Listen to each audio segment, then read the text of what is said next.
glad to be here with you.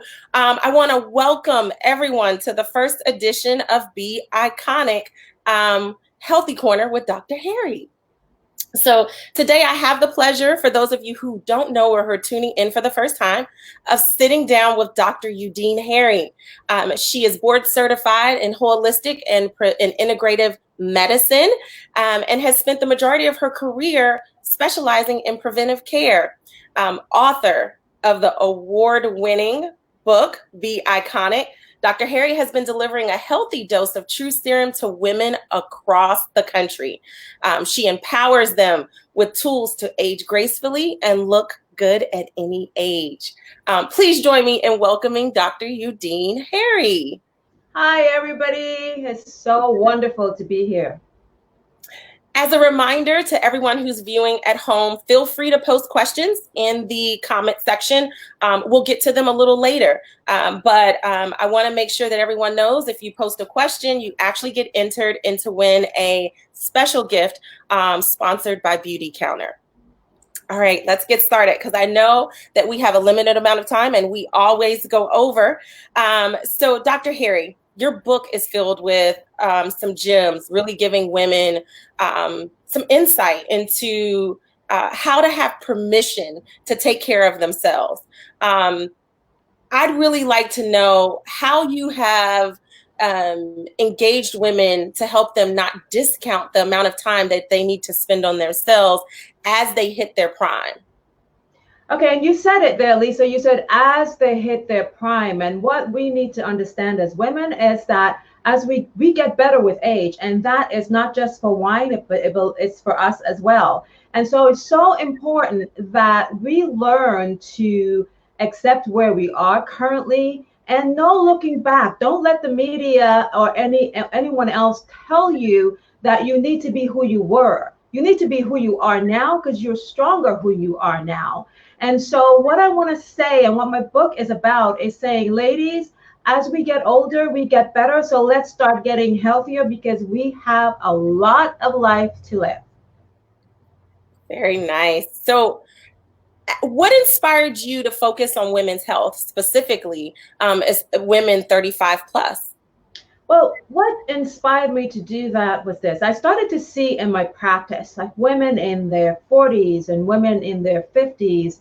And these are strong women. These are accomplished women.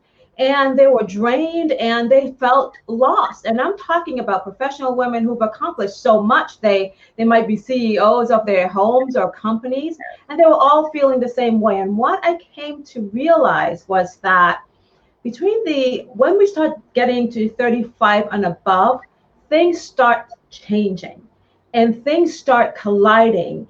And that is where we might start feeling maybe the most unstable and vulnerable. And this is the time that I want to say to you, let's switch that around, because in our 30s, believe it or not, Lisa, we actually start experiencing some brain changes that start impacting our memory. And we start losing muscle and bone, and we start losing those neurotransmitters in our brain that helps us to feel better. And that's a decline that starts happening. But if we pay attention to it at that time, that does not have to happen. And I don't know about you, but I love strong, powerful, capable women. And I see so many of them as we get older, those who step into their power by accepting who they are, admirable. And it's the best way actually to prevent decline, such as dementia. It's the best way to actually keep our hearts healthy. And it really is the best way to live our best possible life. It's so real. You know, women in years 25 through 50, they're focused on raising their families, their children's, you know, building a career, even supporting their partners, right? And somewhere in there, they get lost. And you look up and time has passed you by. Maybe you notice that your significant other or people around you have been able to walk in that light, and somehow you feel like you haven't really found your stride. How do you give and encourage women to take some of that time back for themselves, and why it's so important. It is so important. And I love Maxine Waters. I'm sure many of us do. And when she said reclaiming our time, or the reason that resonated so much with us is because we realized that, just exactly as you said, we have lost a lot of time. So I really ask a simple question. How do you feel now? And how do you want to feel? So two simple questions. How do you feel now? If you're feeling overwhelmed and stressed and drained and tired, and you get sick very easily, and you're being challenged with a lot of chronic conditions, what this says to me is that you have given more than you have. And that is debt. And debt in any form does not feel good.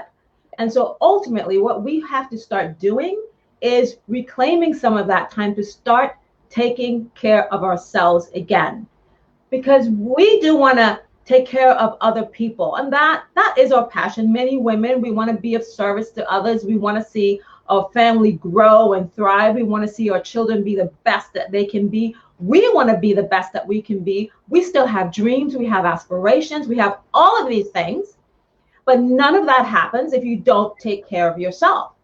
If you say to somebody says, hey, can I have a ride? And you're like, sure, but your gas tank is empty. Both of you go nowhere. So that's why it's so important to take care of yourself.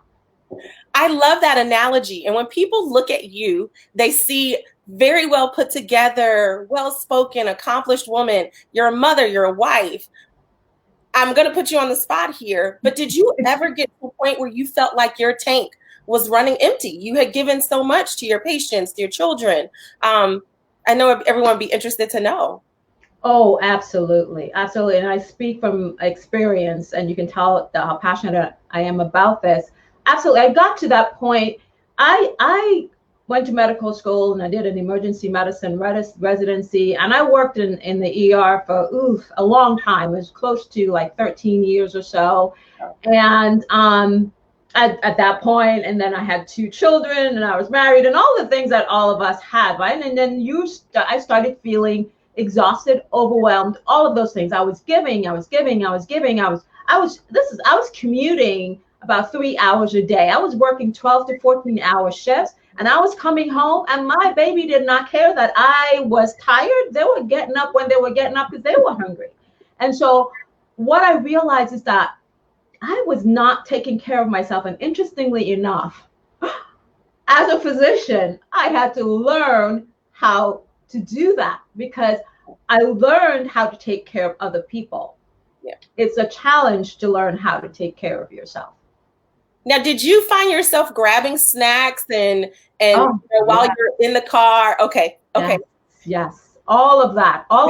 Because when you're overwhelmed, your choices are made with foggy thinking, right? And so you're looking, ultimately, you want quick energy. And then exercising, what's that about? That doesn't happen. I mean, I guess thank goodness I ran around the ER all day, but that's about all the exercise that I was getting. And stress management, what was that? I mean, I told, and I understood scientifically and medically that stress contributed to a lot of chronic conditions. Hey, but I was a physician. That did not apply to me.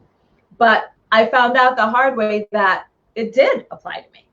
And it was starting to impact me. And I was making poor choices. And I had gained, and I'm going to admit it right now, like a good 90 pounds with both of my children. That after the second child, the way I was operating, I felt exhausted. Mm-hmm. And that was, losing that weight and getting healthier was not something that was going to happen unless I significantly shifted what I was doing. Thank you for being so honest about that, because I think a lot of people being able to connect with someone who has walked the road that you're in, the journey that you're going through now, is really powerful and empowering for women. What's interesting is I've heard you talk a lot about in your interviews that people were using the ER as for conditions that could have been preventative.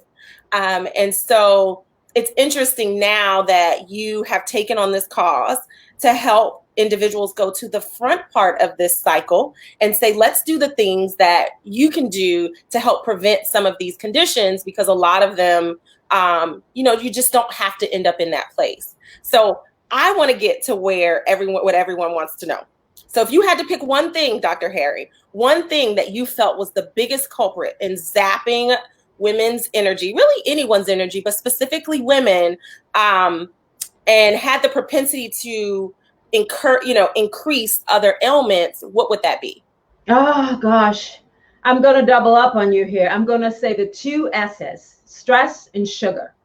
Those two things by far, because they really feed off each other tremendously. And I think we touched on it a little bit before when you talk about you grabbing snacks and so on and so forth, and they fuel each other. And so those were the two things that if I had to pick two things that zapped energy the most, those would be that. All right. So, well, how do our bodies and skin respond to stress versus sugar? And are there some sugars that are worse than others? So it's interesting because our bodies and our skin respond very similarly to both of those things. And the mechanisms might initially seem different, but they really do cross react. So when we talk about sugar, and you're like, what is the big deal about sugar? Why is everybody talking sugar, sugar, sugar, sugar all the time? Well, it's because sugar consumption has increased in our diet tremendously. And we're starting to see some of the fallout from that. So for example, basic thing, sugar damages the collagen in our skin and in our bodies.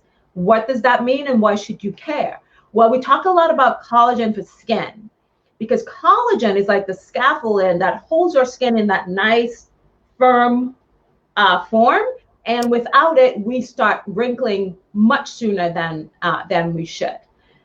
Sugar, that what it does on the outside, it does on the inside as well. So on the inside, what it starts doing is it starts attaching to blood vessels and damaging it. It starts attaching to the heart and it starts, well, we all know about diabetes, of course. And so by impacting the liver and the pancreas, then sugar can create that condition. It contributes to kidney problems. It's actually now being looked at as a major cause, or at least a major contributor to dementia.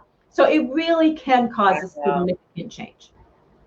That's so well. So let's think about here. So if we talk about being specific around the aging process, can you identify sugars, common sugars that are in foods that women eat every day, that you think are some of the biggest culprits? And then do you have any examples that you can share, especially since you talked about having to grab those snacks yourself? Oh, absolutely. So here's the thing. Many of us, we've heard about sugar, and so we do look on the package for the word sugar. And oftentimes we see it appear maybe once and we're like, oh, this is not so bad. But have you seen corn syrup, rice syrup, dextrose, maltose? I mean, if you've seen any of those things, those are all sugars. So I can tell you, one of my favorite snacks at that time, those caramel covered popcorns, I still love them, okay? The box, you can eat a box in an hour and a half drive, no problem, right? Yeah. So the more conscious I became, if you look at the back of one of those boxes, first ingredient, corn syrup, right? Second ingredient, sugar. The third ingredient might be rice syrup. So then you're like, okay, is there popcorn in here? But I'm not really sure because those are such prominent ingredients. And the reason that this matters, Lisa, the reason that this really, really matters is that we have been noticing a significant increase, not just in diabetes and conditions like that, but fatty liver disease, okay, which we usually thought of as a disease that people would get if they drank too much alcohol. But this is called non-alcoholic fatty liver disease. And the reason is that high sugar, so sugar is the plain sugar, is combined of two things: glucose and fructose, right?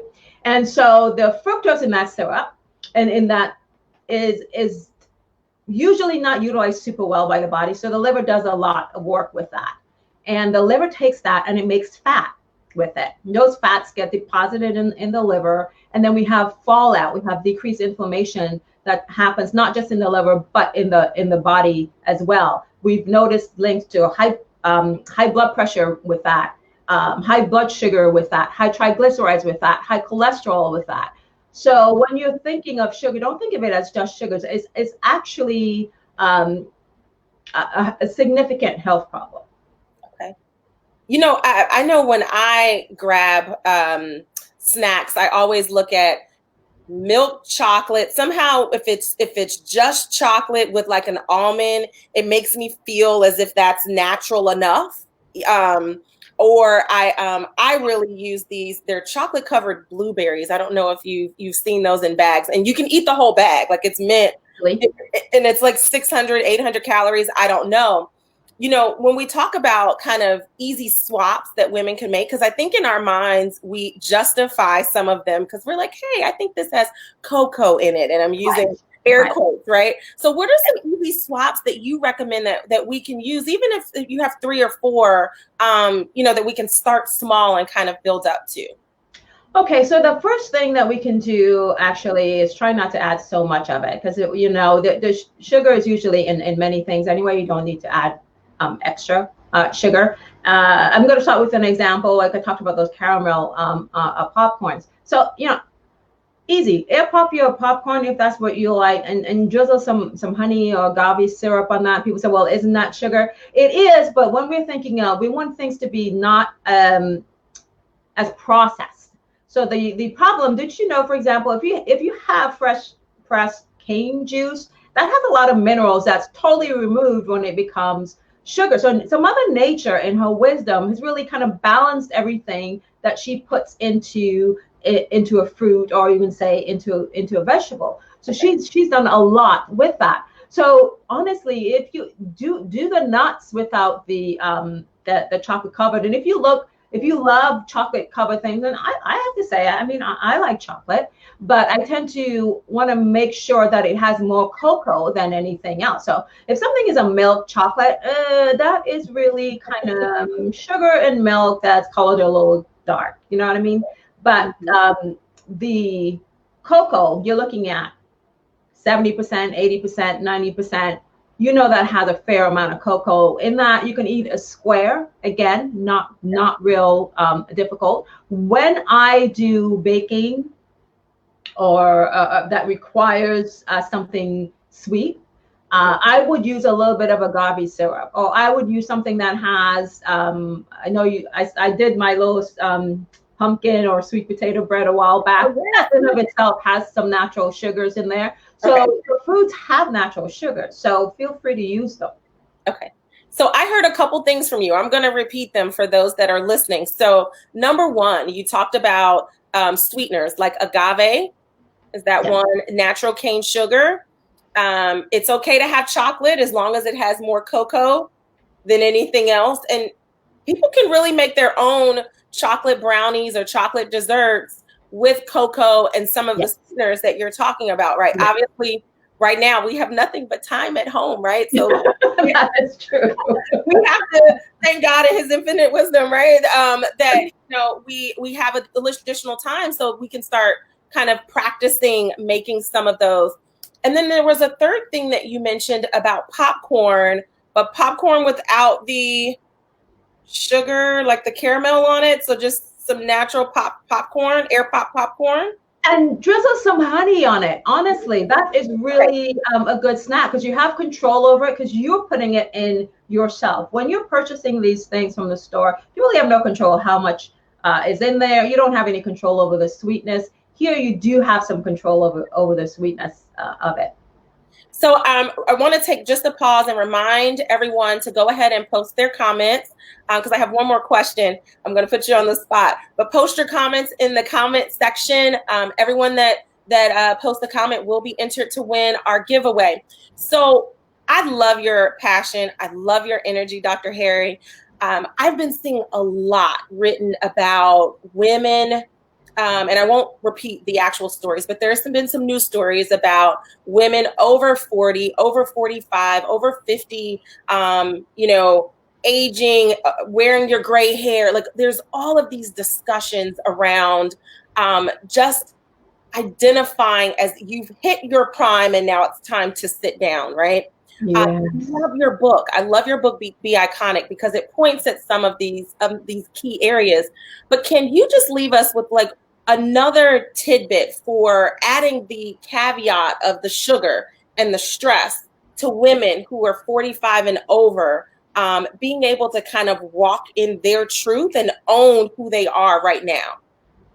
Okay, so for women at a certain wisdom age is what, because we really do acquire the wisdom and foresight. So for you, I say, listen, the media cannot tell you who you are and how to be. So if you feel comfortable, whichever way you feel comfortable, I don't like it when we start judging each other for what we're wearing or doing or that sort of thing. It's like, accept yourself for who you are and work with that. And when you do that, when you start truly accepting yourself for who you are and acknowledging that who you are is really just solid enough. And if you want to express yourself in this way, you want to express yourself in that way, those are all expressions of who you are. When you start there, when you truly start loving yourself, what you do out of love is amazing. Look at your children, look at this, your spouse, your mom.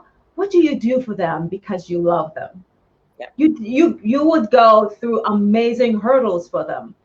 Start loving and accepting yourself that way, and then you start identifying things that no longer fits you, no longer feels good, and those things will naturally start falling away. So I have a question here in the comments. Is stevia really good for you? And I'm going to actually expand that to other sugar substitutes, if you can speak to that. Okay, so stevia comes from a plant, and for some individuals, it tastes pretty much like sugar. For others, it tends to have a little bit of a bitter taste. It definitely, in potency, in terms of sweet, it has a much sweeter taste than sugar, but less caloric intake because the body doesn't process it the same way that it does sugar. So sometimes it's really, when you're baking, it's really very much a taste preference with that, because some people may not love the taste of that in baking. So is it good for you? I think it's better than super sweetening your drinks with with the processed cane sugar, etc. And I tend to use it sometimes, but ultimately what I've gotten to the point where my taste buds really it doesn't care for sweets that much anymore. And so ultimately your taste buds do start changing. What about the brown raw sugar? Is that a good? Still sugar. So here's the thing. If you see fresh squeezed cane juice, that's probably the best, right? Because what you're looking at there is all the nutrients that it has. When you see evaporated cane sugar, well, they've kind of evaporated most of the things out of them. Now, is brown better than white? I would say probably so, because it's less processed. In the white, that sugar is bleached. And then be careful, because what happens sometimes is that bleached sugar, then they add other things onto it to then make it brown again, which seems mind-boggling, really, but that is usually what can happen. So with brown sugar, you want to make sure that you're actually getting brown sugar. So turbinado sugar is usually one. If you notice the difference, it's very granulated and flows very easily. The other type of brown sugar, you will notice it's very sticky, and the grains are still very fine. Those are some good ways to look at that. I love that you talk about using fact-based and integrative medicine with a holistic approach. So this next question, I think, will probably challenge both of those. But how would someone cut the sugar cravings? So you're having cravings. I've heard of some natural remedies. I've heard of some other things that they can do. What's your stance on that?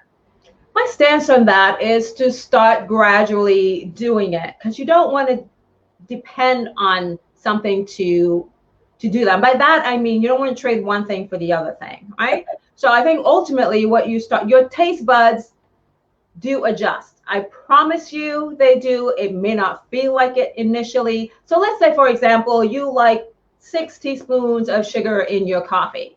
And don't laugh, because I know someone who likes 6 teaspoons of sugar in their coffee. So ultimately, what you might want to start doing is reducing that, right? So start going to like 5.5 or 5, and gradually allowing your taste buds to start resetting. Because ultimately, what you want to train it to do is to really seek out things that are good for you. And you want to really switch that around. And actually, studies show that your taste does adjust and does change. It does. Okay. Okay. Next question. So, how do starches break down in your body to sugar, and then sugar turn into fat? So, I know a lot of us are wondering, especially in the abdominal area, ladies. I think we all can agree. Yes. That is a really good question, and something I wanted to touch on tonight. So I'm glad you asked that question. Okay, so when we're talking about simple or refined carbohydrates and complex carbohydrates. Difference usually being the amount of fiber, really. So when you have, for example, rice, and rice naturally comes in a brown form that's much hardier and firmer. We tend to process it a little bit to make it white and softer. So people would like it better that way. Refined carbohydrates without fiber breaks down very quickly in that sugar pathway that we were talking about. So even though it doesn't taste sweet, it does the same thing in the body. So it really then challenges the liver, and then that creates a lot of inflammation, and it also creates a lot of fat around the abdominal area. And so when we're looking at waist size, there's something called metabolic syndrome. What it basically is talking about is somebody who has, when you notice this area here, that can be an indication of not being able to process sugar properly. When that's accompanied by high blood pressure and triglycerides, that's usually an increased risk of diabetes, is basically what metabolic syndrome is talking about. So that's a very good question. Yes, refined carbohydrates really work on limiting that. And you do that by avoiding things that are over processed, because studies tell us that foods that are overly processed actually really contributes to a lot of chronic health conditions. What's the connection between your cycle and desiring sweets during that time period? Usually, again, it's around that time when we are having some progesterone issues and surgence. It could be a couple of mechanisms here. One mechanism could be, and I don't want to get too technical, right, but one of those hormones that we're talking about, the estrogen and progesterone, are the two major ones with our cycles, that help our cycles go the way they go.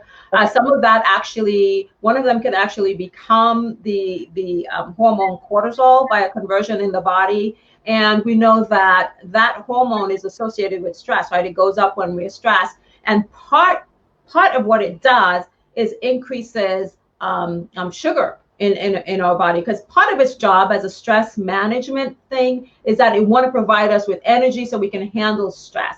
But in excess, and if it's out all the time, or if it goes up too high, then it can trigger some of those cravings that you're talking about.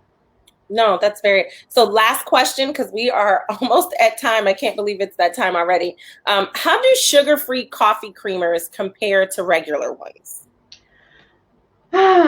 Sugar-free coffee creamers. First of all, I want to say that, should creamers have sugar?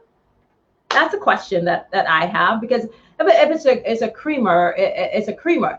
Be careful with the word sugar-free, because oftentimes what sugar-free means is that artificial sweeteners are substituted.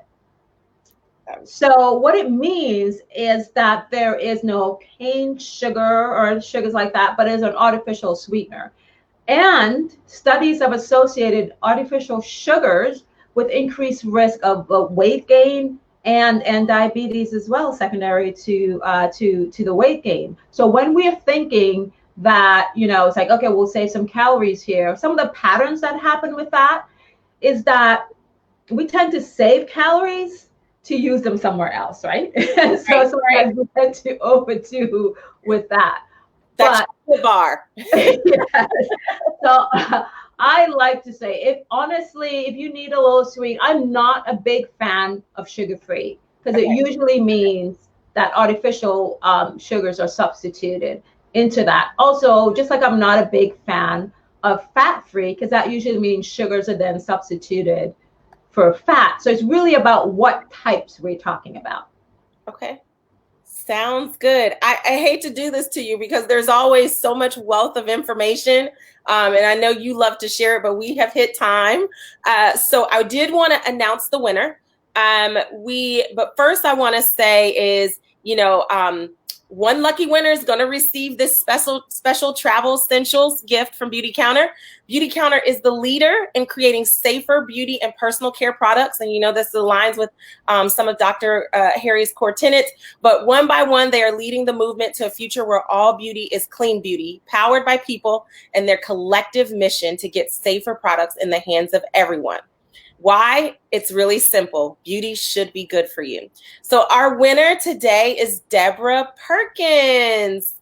Congratulations, Deborah. We're going to ask that you DM us your email address and we will get that gift out to you within the week. All right. Well, it's about time for us to sign off. We've gone a little bit over, but it was all great information. Thank you for taking your time, Dr. Harry. Before we go, I wanted to just ask if you had any additional gems or parting thoughts as it related to sugar or stress or just women in general kind of walking in their truth. Well, ladies, what I want to say to you, because being a woman in her 50s as well, it is so important that we walk in our truth and really just accept ourselves for who we are, because you're amazing. You are amazing. So fully accept that. In terms of sugars, this is the most important thing that I want to say about that. This is not about deprivation. This is about nutrient dense foods, right? And so what you want to do is be able to eat in a way that energizes you, that nourishes you, that actually helps you to do the things that you want to do, that helps you to sleep well, and all of those things. So you're not thinking about it as, oh my gosh, I'm depriving myself and this is a terrible thing. I like to think about it as I'm energizing myself and I'm giving myself the ability and the permission to do what it is that I want to do. Love that. I love that. Well, if any of you want to connect with Dr. Harry directly regarding more information on how you can evaluate what's in your pantry, taking the first steps to eliminating some of your blockers, or also wanting just a medical expert to serve as their coach, right, Dr. Harry, or their accountability partner, this all can help you jumpstart your health journey. So please visit www.drudene.com. EUDENE.com. And we're going to post that in the comment section right under this video so you guys have it. We've also, encourage you to click on that link so you can find out more information about how you can work with Dr. Harry one-on-one and to finally put yourself first. And I believe, Dr. Harry, correct me if I'm wrong, you actually are offering a special for people this week where they can book 30 minutes to an hour with you one-on-one. Is that correct? That is correct. Absolutely. Right. So this is a great deal. How many of us have the direct line to our doctor right now to be able to kind of work with us? So I encourage you guys to check that link and check it out. Next week, we are going to have Dr. Harry's inviting also a special guest to be with her. You guys do not want to miss this. Her series, Be Iconic, really, really, really is a great description, because she is bringing out and pulling out all the stops here. So encourage you guys to join in next week, same time, same location. Until next week, live, laugh, and be iconic. Thanks, Dr. Harry. Thank you so Thank much for you. your time. Guys, we're signing off. Have a great evening and a great weekend. See you next week. Bye-bye.